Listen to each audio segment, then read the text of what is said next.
నిన్న ఇరాన్ రాయబారి చెప్పినట్టు ప్రపంచంలో ఎవరికి సాధ్యం కాంది నరేంద్ర మోడీకి సాధ్యమవుతుంది.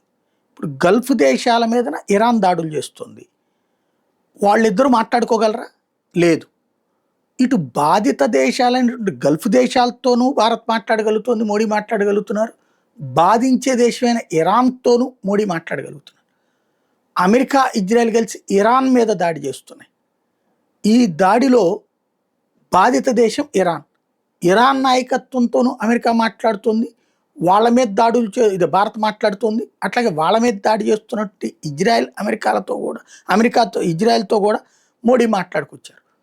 అట్లాగే ఇజ్రాయెల్ మీదన దాడులు చేస్తున్న ఇరాన్తో కూడా మాట్లాడుకొచ్చారు. ఈ మొత్తం కథలో అటువైపు ఇటువైపు ఏ వైపు తనకి తానే అర్థం కాక తిప్పలబడుతున్నటువంటి ట్రంప్తో కూడా తాజాగా మాట్లాడారు.